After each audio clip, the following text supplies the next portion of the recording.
चंदन नगर गांव में भरत नाम का एक व्यक्ति अपनी पत्नी के साथ रहता था। वह उस गांव का सबसे गरीब व्यक्ति था। वह मजदूरी करके थोड़े बहुत पैसे कमा पाता था।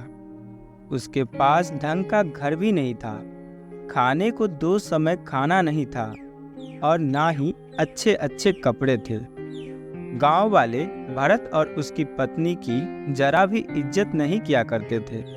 जिस कुएं से बाकी गांव वाले पानी लेते थे, अगर उस कुएं से पानी लेने के लिए भरत या उसकी पत्नी चली जाती थी तो सभी उसे भगा दिया करते थे।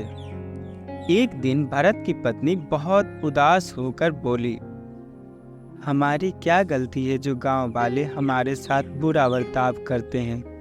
हमने कभी किसी का बुरा नहीं किया। अरे, तुम चिंता क्यों करती हो? मैं हूं ना। तुम देखना, एक दिन यही गांव वाले हमसे मिलने के लिए लाइन लगा देंगे। मजदूरी करके भी इतने पैसे नहीं कमा पाता हूँ जितना बाकी सब कमा लेते हैं, लेकिन तुम देखना, एक न एक दिन हमारा भी सम्मान होगा। भरत दिल का बहुत अच्छा इंसान था। वो कभी किसी के साथ बेईमानी नहीं करता था। यही उसकी सबसे बड़ी खासियत थी। एक रात बहुत जोर की आंधी आई। भरत का घर कच्चा था, इसीलिए उसे डर लगने लगा कि कहीं उसका घर पानी के बहाव के साथ बह न जाए।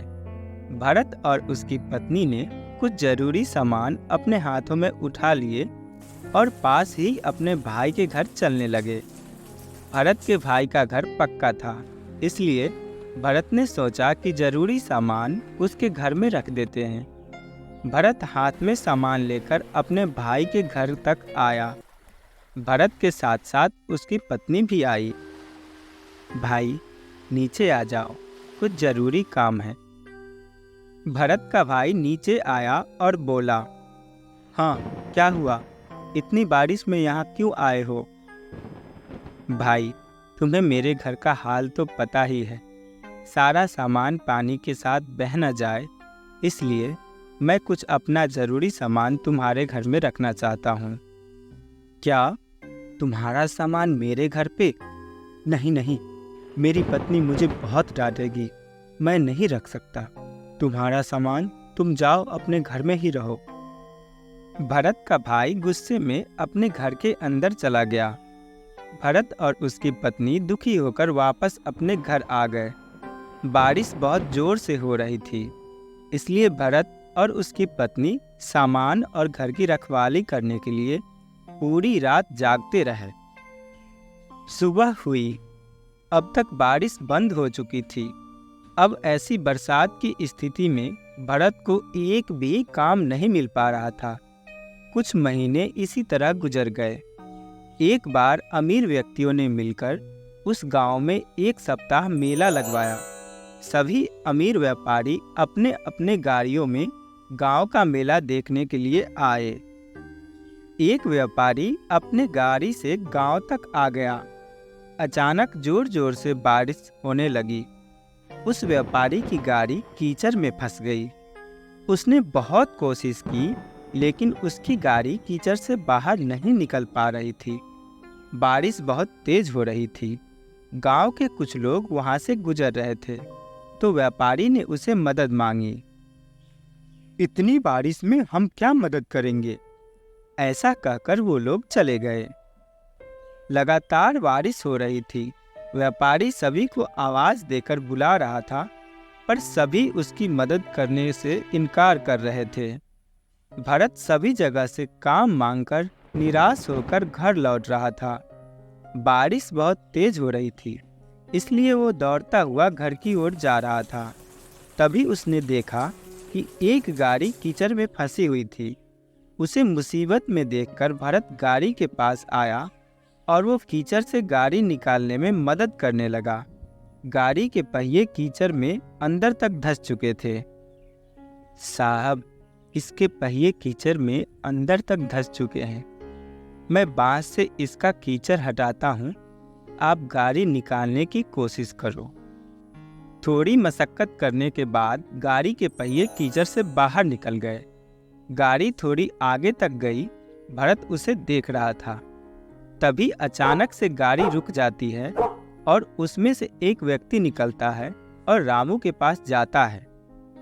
हेलो, तुम कौन हो? मेरा नाम किशन लाल है। मैं शहर में व्यापार करता हूँ। भरत उस व्यापारी को देखकर थोड़ा घबरा गया। जी, मेरा नाम भरत है। मैं कई सालों से इसी गांव में रह रहा हूँ। अच्छा, तुम बहुत अच्छे इंसान हो। पिछले आधे घंटे से मैं यहीं फंसा हुआ था। किसी ने मेरी मदद नहीं की, सिर्फ तुमने मेरी मदद की, तब जाकर मेरी गाड़ी इस कीचड़ से निकल पाई है। मैं यहाँ मेला देखने आया हुआ था। जी, दूसरों की मदद करना तो हमारा फर्ज है। अब बारिश रुक चुकी थी। भरत वहाँ से जाने लगा। रुको भरत, मुझे अपने घर नहीं ले जाओगे क्या? नहीं साहब, मुझ जैसे गरीब के घर जाकर आप क्या करेंगे? मेरे घर में चारों ओर पानी ही पानी भरा हुआ है। आप मेला देखने जाइए, मैं घर जाता हूँ। अब तो मैं एक बार तुम्हारे घर चलकर ही रहूँगा। जी, अब आप इतना कह रहे हैं तो चलिए। भरत किशन लाल को अपने घर लेकर जाता है। भरत की पत्नी पानी से बचकर एक ओर चारपाई पर बैठी हुई थी। देखो, साहब आए हैं हमारे घर, जाओ कुछ खाने को लेकर आओ। किशन लाल भारत का घर देखकर बहुत उदास हो गया। तुम क्या काम करते हो? साहब, क्या बताऊं, कब से काम की तलाश में हूँ, काम ही नहीं मिलता। बस इधर उधर से कुछ घूम घाम कर मजदूरी का काम कर लेता हूँ। बारिश की वजह से अब वो भी बंद हो गया है। तब तक भरत की पत्नी एक प्लेट में एक गुड़ का टुकड़ा लेकर आई और बोली, साहब, हमारे घर में अब यही बचा हुआ है, कृपया इसे ही खा लें। हाँ हाँ, क्यों नहीं। भरत, तुम्हें कोई काम नहीं मिल रहा है। अगर तुम चाहो तो मैं तुम्हें काम दे सकता हूँ।